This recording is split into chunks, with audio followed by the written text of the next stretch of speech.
Hello aspirants, welcome to AKSIS Academy Daily Current Affairs. So ముందుగా last question కి answer which of the following regarding electoral reforms are true అన్ని కరెక్టే, all of the above. అలాగే ఈరోజు topic మనం చూడబోయేది ప్రధానమంత్రి జనజాతీయ ఉన్నత్ గ్రామ అభియాన్. ఈ స్కీమ్ ఏంటంటే బేసికల్గా 63,000 గ్రామాల్లో ఉన్నటువంటి ఆదివాసీలు, దాదాపుగా 5 కోట్ల మంది ఆదివాసీలకు సామాజిక ఆర్థిక అభివృద్ధిని ఇస్తూ ప్రభుత్వం ఒక స్కీమ్ని తీసుకొచ్చింది. సో దాని పేరే ప్రధానమంత్రి జనజాతీయ ఉన్నత్ గ్రామ అభియాన్.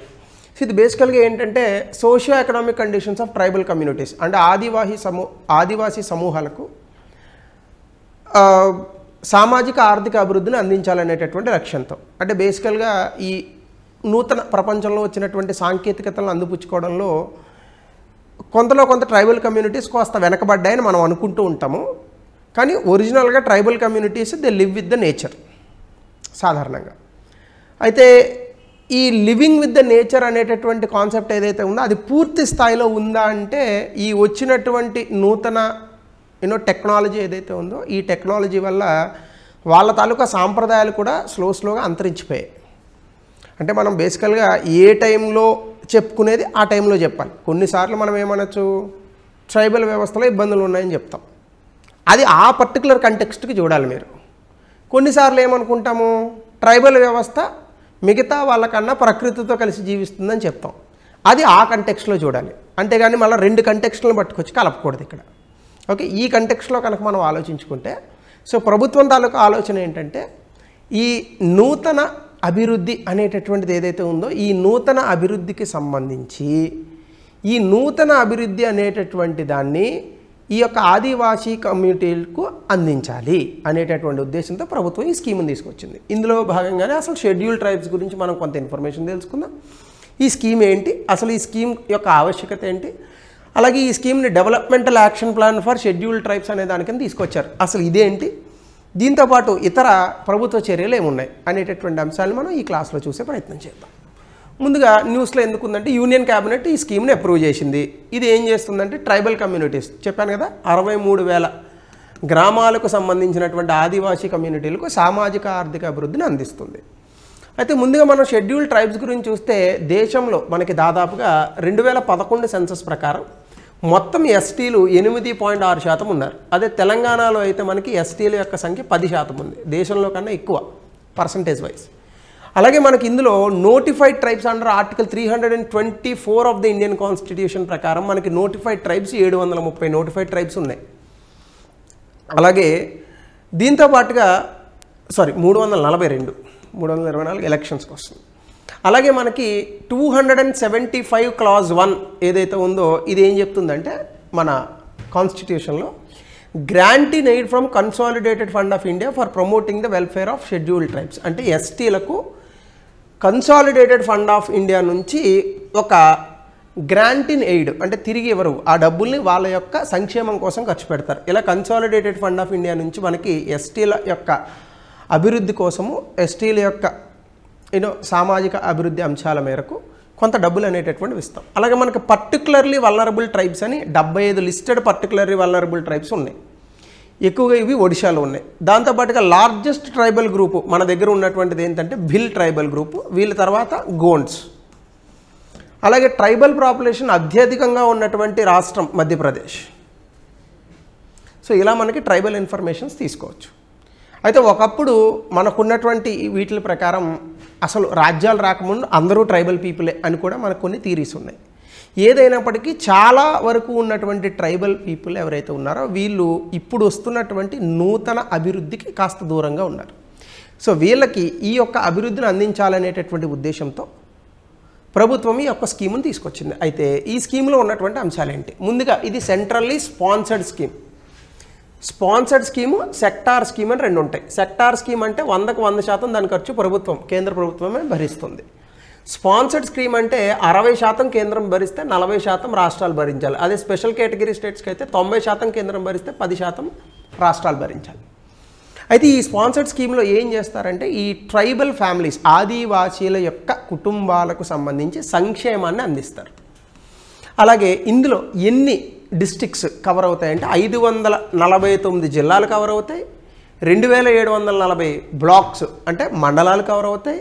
దాంతోపాటుగా 30 రాష్ట్రాలు అయితేనేమి లేదా కేంద్రపాలిత ప్రాంతాలు అయితేనేమి అవుట్ ఆఫ్ 36లో 30 కవర్ అవుతాయి.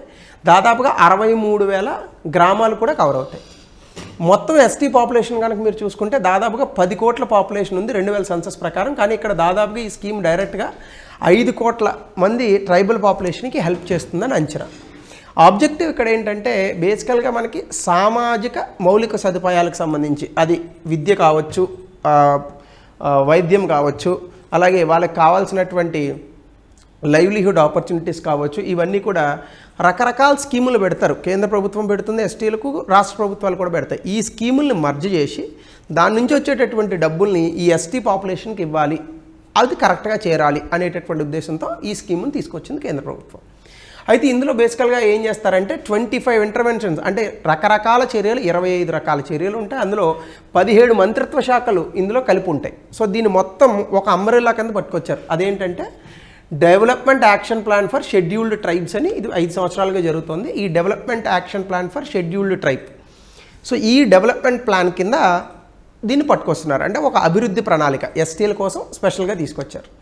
ఇందులో ఏం చేస్తారంటే వాళ్ళకి పక్కా ఇల్లు కట్టిస్తారు, నీటి సౌకర్యాలు అందిస్తారు, విద్యుత్ సౌకర్యాలు అందిస్తారు, వైద్యము, ఇంకా రకరకాల అంశాలన్నింటినీ కూడా ఈ ట్రైబల్ పీపుల్కి అందించేటటువంటి ప్రయత్నం చేస్తారు. దాంతోపాటు వాళ్ళకి ఆర్థిక సాధికారతను అందిస్తారు. అంటే వాళ్ళ కాళ్ళ మీద వాళ్ళు నిలబడేటట్టుగా వాళ్ళకి ఏవైనా వాళ్ళ చేత స్వయం ఉపాధి కలిగించడం కానీ, లేక వాళ్ళకి కావాల్సినటువంటి ఉపాధి అవకాశాలను తీసుకురావడం కానీ ఇవన్నీ కూడా చేస్తారనమాట. దాంతోపాటుగా పట్టా హోల్డర్స్, ఎఫ్ఆర్ఏ పట్టా హోల్డర్స్ అంటే ఫారెస్ట్ రైట్స్ అవన్నీ ఉంటాయి కదా. సో దీనికి సంబంధించి ఆ పట్టా హోల్డర్స్ ఎవరైతే ఉన్నారో వీళ్ళకి కూడా ఇస్తారు. అలాగే స్కిల్ డెవలప్మెంట్ని కూడా అందిస్తారు. ఎందుకంటే నైపుణ్యాభివృద్ధి వస్తే ఆర్థిక సాధికారత అదే వస్తుంది. దాంతోపాటుగా ట్రైబల్ విలేజెస్ని ముందు మ్యాప్ చేస్తారు, డిజిటల్గా మ్యాప్ చేసి పిఎం గతిశక్తి పోర్టల్లో పెట్టి ఇందులో ఏ డిస్ట్రిక్ట్ అయితే అద్భుతంగా చేస్తున్నాయో, అంటే ఏ జిల్లాలు అయితే ట్రైబల్ ఏరియాస్కి సంబంధించి అద్భుతమైన పురోగతిని సంపాదిస్తున్నాయో లేదా అద్భుతమైన పురోగతిని సాధిస్తున్నాయో ఆ జిల్లాలకు అవార్డులు కూడా ప్రకటిస్తారు ప్రతి సంవత్సరం ఈ స్కీమ్ కిందనే.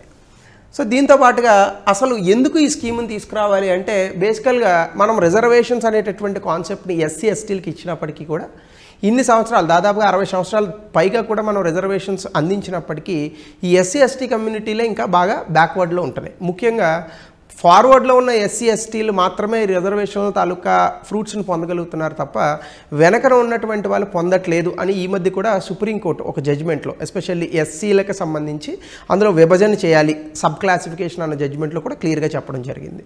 దాన్ని అనుసరించి ఇప్పుడు ప్రభుత్వం కూడా ఏం చెప్తుందంటే చాలా ట్రైబల్ కమ్యూనిటీసు పోవర్టీ అంటే విపరీతమైన పేదరికం కలిగి ఉన్నాయి. ముఖ్యంగా 45.3% ఎస్టీలు గ్రామీణ ప్రాంతాల్లో, 24% ఎస్టీలు అర్బన్ ఏరియాస్లో బిలో పోవర్టీ లైన్ 2011-12 లెక్కల ప్రకారం దారిద్ర్య రేఖ దిగువన ఉన్నారని చెప్తుంది. కాబట్టి ఈ ప్రోగ్రామ్ ఇప్పుడు ప్రధానమంత్రి జనజాతీయ అనే ఏదైతే ప్రోగ్రామ్ చూసామో ఇది ఈ యొక్క పేదరికాన్ని తగ్గించాలి. ఎలా తగ్గిస్తారు?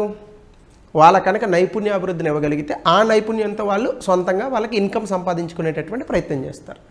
సో దీంతో పాటుగా 22 లక్షల పట్టాలు ఇస్తారు ఫారెస్ట్ రైట్స్ యాక్ట్ 2006 ప్రకారం. దీని ద్వారా ఏమవుతుందంటే వాళ్ళకు ఉన్నటువంటి భూ హక్కులు ఏవైతే ఉన్నాయో వాటిని గుర్తిస్తారు.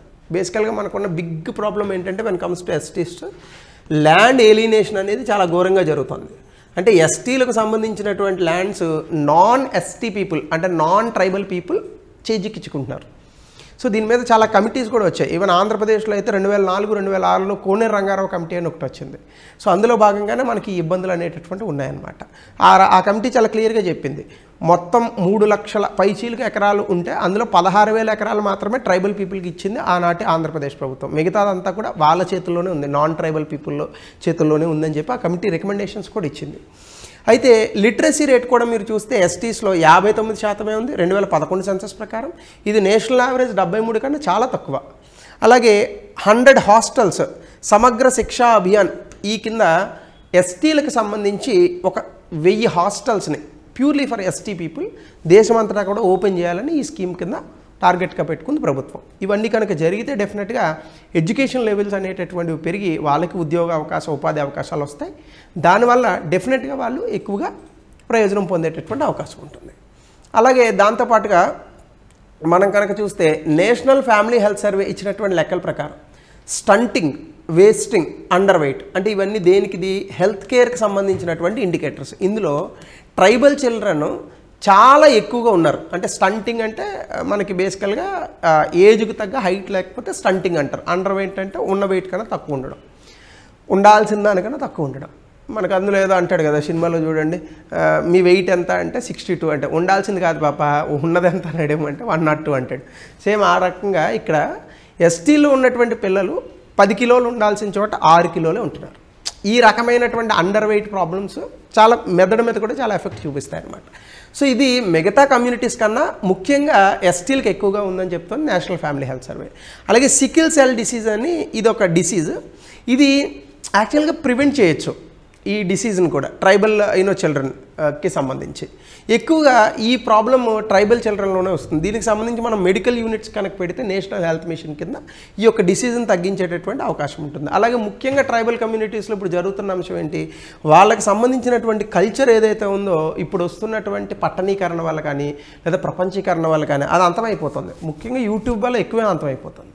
సో కాబట్టి కల్చరల్ ఎరోజన్ అనేటటువంటిది కూడా మనం కాపాడాలి. అంటే కల్చరల్ ఎరోజన్ ఆపాలి. వాళ్ళకి సంబంధించినటువంటి సాంస్కృతిక జీవనాలను అలాగే ఉంచితే అద్భుతంగా ఉంటుంది. అది ఎప్పుడైతే పోయిందో వాళ్ళు ఆ పాత సాంస్కృతిక జీవితాన్ని బ్రతకలేరు, ఇప్పుడు వస్తున్నటువంటి నూతన జీవితాన్ని బ్రతకలేరు. ఈ రెండింటికి మధ్యలో ఇబ్బంది పడతారనమాట. సో కాబట్టి ఆ రకంగా ఈ స్కీమ్లో తీసుకురావాలని అనుకుంటున్నారు. దీనికి సంబంధించి ఈ development action plan for scheduled tribes అంటే ఏంటంటే ఇది దేశంలో ఉన్నటువంటి ట్రైబల్ పీపుల్ తాలూకా డెవలప్మెంట్ని తీసుకురావడానికి తీసుకొచ్చినటువంటి ఒక వ్యూహం. ఇది మినిస్ట్రీ ఆఫ్ ట్రైబల్ అఫైర్స్తో పాటు ఇంకొక 41 ప్రభుత్వ శాఖలు కలిసి ఏం చేస్తాయంటే ట్రైబల్ పీపుల్ కోసం డెవలప్మెంటల్ ప్రాజెక్ట్స్కి ఫండ్స్ అలొకేట్ చేస్తాయి. అంటే రకరకాల ప్రోగ్రామ్స్ నుంచి వచ్చినటువంటి ఫండ్స్ని మర్జ్ చేసి వీళ్ళకి అలొకేట్ చేస్తారనమాట. ఇందులో అన్ని రకాల ప్రాజెక్ట్స్ ఉంటాయి. వైద్యము, విద్య, వ్యవసాయము, ఇరిగేషను, రోడ్స్, ఇవన్నీ ట్రైబల్ ఏరియాస్కే. సో ఆ రకంగా ఈ మోడల్ని దేశమంతటా కూడా ఇంప్లిమెంట్ చేస్తున్నారు. సో దీంతో పాటుగా other government initiatives especially for the tribal people ఏమున్నాయంటే ఇప్పుడు ఆల్రెడీ మనం ఇది చెప్పుకున్నాం, ట్రైఫెడ్ ఒకటి, digital transformation of tribal schools, ఈ మధ్యకాలంలో ఈ డిజిటల్ ప్యానల్స్ ఇవన్నీ కూడా పెడుతున్నారు. అలాగే పర్టికులర్లీ వల్నరబుల్ ట్రైబల్ గ్రూప్స్, దీని మీద నేను ఆల్రెడీ గతంలో వీడియో చేశాను చూడండి. Pradhan Mantri Van Dhan Yojana, Eklavya model residential schools, ఇది తెలంగాణలో కూడా చేశారు ఏకలవ్య మోడల్ స్కూల్స్. సో ఈ రకమైనటువంటి ప్రోగ్రామ్స్ అన్నింటినీ తెచ్చి ఎస్టీ ఎంపవర్మెంట్ కోసం ప్రభుత్వం అనేక ప్రయత్నాలు చేస్తున్నప్పటికీ అనుకున్న స్థాయిలో ఇక్కడ అభివృద్ధి అనేటటువంటి జరగట్లేదు. సో కాబట్టి ఇప్పుడు ఈ ప్రోగ్రామ్తో అయినా అది మారుతుందేమో చూద్దాం. దీనికి సంబంధించి 2019లో యూపీఎస్సీలో ఒక ప్రశ్న ఇచ్చాడు. ఆన్సర్ ఏంటో కమెంట్ సెక్షన్లో పెట్టండి. అలాగే షెడ్యూల్డ్ కులాల్లో లింగ నిష్పత్తి కంటే దేశంలో తెగల లింగ నిష్పత్తి మహిళలకు అనుకూలంగా ఉందని చూపించే గణాంకాలను మీరు ఎలా వివరిస్తారు? సో దీన్ని 200 పదాల్లో రాయండి. అంటే statistics, sex ratio in tribes is more favourable to women. అంటే మనకి నార్మల్గా దేశంలో ఉన్నటువంటి సెక్స్ రేషియోతో పోలిస్తే ఎస్టీల్లో సెక్స్ రేషియో బాగుంది. అంటే వాళ్ళు ఉమెన్ని గౌరవిస్తున్నారా, ఫీమేల్ ఫుడ్ సెట్ చేయట్లేదా, లేదా మైగ్రేషన్ వాళ్ళకి జరుగుతుందా అనేది మీరు ఆన్సర్లో రాయండి. సో ఇది ఆ టాపిక్కి సంబంధించి, అంటే కొంత ఆన్సర్ మీకు చెప్పినట్టే నేను. సో ఇది ఈరోజు టాపిక్. మరో కొత్త టాపిక్తో will meet in the next.